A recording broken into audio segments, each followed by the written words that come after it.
Guys, what's happening? It's Big Ben back again on TFF TV, bringing you the latest in a long line of projects that we have tried on the YouTube channel, and hopefully we'll make something of this one. I say, with my fingers crossed. Basically, what I want to do is I want to make good on my promise of bringing back some sort of activity to the game world. Burnley was a proper surprise job to get again, and I said that I'd bring back some of the activity that I contributed with a few others before. And what I'm going to do might not take off. It might take off. So what this is today, this is going to be like a pilot episode, if you want to call it a pilot episode. And what we're going to do is, it's a segment that I'm going to call the Spotlight. And basically I take one team, I record for no longer than 10 or 15 minutes, and we just basically have a look at that team, the squad, the history, the manager, what can be improved, etc. And we're going to roll with it. There's 80 teams in TFF. Hopefully if it takes off, I'm going to start by asking other managers, if I can do their team, or other managers, if they're interested, might want their team featured. And if I don't get managers who respond, then I'm just going to do it anyway. So hopefully we'll have a few more videos like this. But as I said, not all the projects are taken off. But it's what TFF was. It's what it was built on. To be fair, it was built on activity, people being active, and then you've got the YouTube channel and stuff like that. So hopefully we can bring it back a bit. So this is Burnley then, and this is the Spotlight. And I've just taken over, took over yesterday, and have a quick look at this squad. I'm going to do Burnley first because obviously I don't know if anyone's going to be interested in this. And if it doesn't take off, then it doesn't take off. But it is only like a pilot episode to see what kind of interest it might gather. And people are more than happy to come to me, or I'll message people and ask them if they want their team featured. But this is Burnley. Here's the squad. So the first time I've really had a proper look at the squad, I thought I might as well do it for this video. Kasper Schmeichel in goal. I'm not really a fan of goalkeepers on SM. I don't think they make a massive difference to a team or to results on the match engine. But Schmeichel's a good little keeper. There he is. 90 rated. He's a starter for Leicester, so that's a solid one. Age, not really bothered with age when it comes to keepers. Now my defence, David Luiz is a decent rating, but he's clocking on a bit at 31 years of age, so I might try and chip him out. Fernandez, 90 rated, clocking on. Phil Jones is Phil Jones, which is brilliant. I think I had him at Derby County actually. And then we go on to the midfielders. Nzonzi, he's a solid 91. Again, his age is a bit of a concern. He's on the wrong side of 30. Signed this lad from Blackburn yesterday, purely for his versatility. He's quite versatile. Sorted. Nathaniel Klein got a nice move to Bournemouth from real life, so hopefully he'll start getting some minutes again. 89 rated, decent age as well. Again, according to SM, he can be quite versatile. Hernandez is another one I want to keep. Again, for his age, we'll see what he can do. Everyone knows Antonio Valencia, solid 90. I don't know if he's going to be United's captain anymore now Jose's gone, but he's a solid player. Well, he's a solid oldie to have. This guy here plays in China, so I'm not sure what that 90 is saying.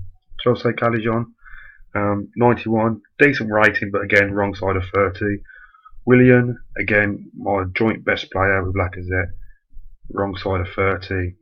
Transfer bidding for him. He's on the transfer list if anyone's interested. Part exchange. Lacazette, again, probably my best player, definitely my most valuable player. So Lacazette's obviously a winner chicken dinner. So that's the first team. There's a couple of youth players. Full team though, 32 players, so I'm on the right side of the 33-man squad cap.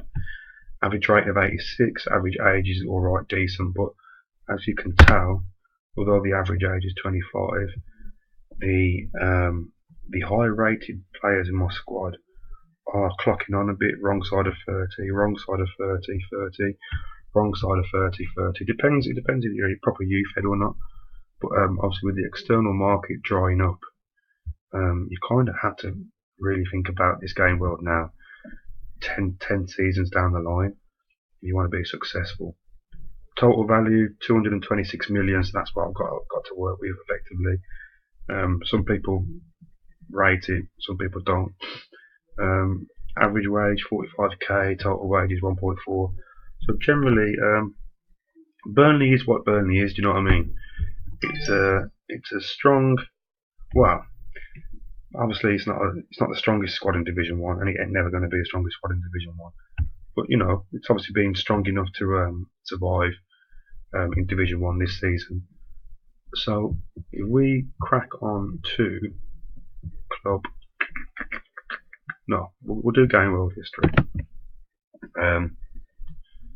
This is what we'll do. This is what we'll try and do for every club. To be fair, basically it's just like a massive history lesson.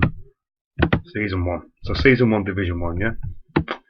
So Burnley have been obviously a mainstay in Division 1 since day one of TFF. And I think 7th is their highest finish to date in Division 1. And if you look here at the table, only the top 6 finished, well, only the usual, you know the top 6, only the 6 big boys finished above Burnley in the first season. That was a great first season for Burnley. That's Season 1 when B-Mart was there, I believe. Season 2, yeah, 16th place finish, so obviously they've had a bit of a come down from 7th. But again, fairly clear of the relegation scrap. If I remember Season 2 correctly, Brentford had come up, but they were absolutely ruined, so they weren't going to do anything. Hull City were a bit knackered. If my memory serves me correctly, Division 2, the relegation battle, was probably just between Colas and then Nick Ford at Sunderland, back and forth. So I don't think Burnley were really involved in that, even though they look like they were from there. So that was Division 2. No, Division 1, Season 2, sorry. This is Season 3. So Season 3 they finished 14th then. Well clear of the bottom 3. Again, I think if memory serves me correctly, Season 3, West Brom were doomed anyway, weren't they really? Wigan had just come up. I think Yusuf was the manager there, but I think his defensive tactics kind of bit him in the arse a bit. As you can see, them Wigan and West Brom are absolutely cut adrift if you look at where West Ham finished. And then I think that season in particular, I think it was mostly between Southampton, West Ham and Bournemouth for the relegation places. I think Palace were involved as well for a short time, but I think when Andrew came into Bournemouth, I think he pulled them clear. Obviously Paul was quite unlucky to be relegated with Southampton. So again, Burnley weren't really involved in that in a relegation battle in Season 3. And Season 4, obviously, I don't know quite a lot about because I think I left at the end. I think I might have left at the start of Season 4. I'm not too sure. But here's the latest season. Ipswich, I know, went up Season 3, so obviously they've not stayed up. Same goes with Blackburn. Stoke, I'm not too sure about Stoke. I think I might be wrong. I think Warren was the manager there. Obviously they've gone down though. But again, Burnley, 12 points clear of that. Burnley are one of them teams. When I took the job, before when I was in Division 1, you never really associated Burnley with relegation battles. They were always one of those teams where you think, they'd finish mid-table somewhere. But I think I've just proved it. I don't think Burnley have ever been that team that have absolutely struggled in Division 1. Teams like West Brom who have. So definitely a solid team. I said in my blog piece that Burnley had never been relegation contenders. So strong team, and I think the objective now is to try and get them pushing for 11th and 12th and 10th place. If you look at Burnley's finish here at the end of this season, 1 win in 6. So if you look at the end of their season, if they maybe won a couple of games, they're probably looking at 12th or 11th place finish, really, depending. Obviously, Man City and Tottenham have been particularly unlucky with previous managers, and that's why they find themselves there. But I don't know. I think Burnley could realistically look at a higher finish for the next couple of seasons. That's what I'm hoping anyway. That's the league table. If we go to the history, absolutely diddly squat in terms of trophies, but that's probably to be expected. I think Burnley have obviously done well to stay in Division 1, really.